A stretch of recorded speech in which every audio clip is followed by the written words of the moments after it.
Representative Doreen Costa. I am a Republican, and I ran for office because, like a lot of people in the state of Rhode Island, I'm fed up. I do work for a living. I work for a disaster restoration company. I'm also a part-time bartender. So who says that legislators actually don't work and all Republicans are rich? Not rich. I can attest to that. Even though I am with the Republican Party, I welcome all Democrats, independents, and anybody else who would like to come to the South County Patriots. I would also like to let you know that I did sign on to some Democratic bills that I felt they're better ideas than I had, and it's going to help the state fiscally. And I've also had Democrats come on to sign on to some of my bills. With that said, we truly need to work, Democrats and Republicans together, and try to find a center, because if we don't work together, then we're not going to succeed in anything that we want to do.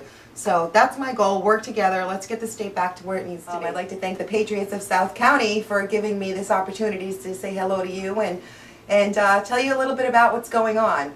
My first town hall meeting will be Saturday, March 12th, which is only in a few days, and it's going to be at the Sonoma Pub at 12 o'clock. Coffee will be served. I'm expecting a pretty large crowd. The reason why I'm doing this is, as promised during my campaign, I specifically said I was going to hold bi-monthly town hall meetings. I need to know what you want me to do for you, what you don't think I'm doing for you. I need to know the good, the bad, your ideas. I need to know what's going on in your district and what I can do to help you and make North Kingstown and Exeter a better place.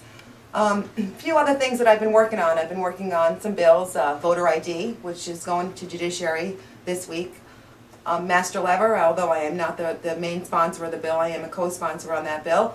I also have got together a task force that consists of Representative Representative Dan Gordon, Representative Jack Savage, and myself.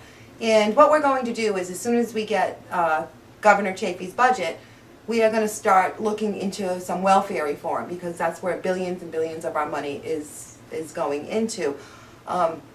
Speaking about welfare, myself and Senator Mora just put a welfare reform bill in that would pretty much grandfather in what you apply for. If you go to welfare and you have 2 or 3 children, then you're grandfathered in at that. You can't keep, producing children and expect the state to pay for that.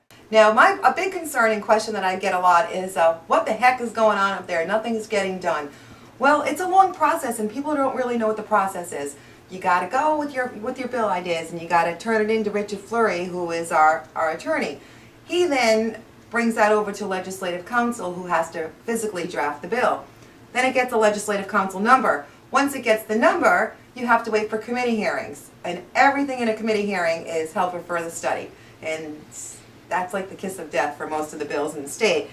So we don't know where the bills go, what they do.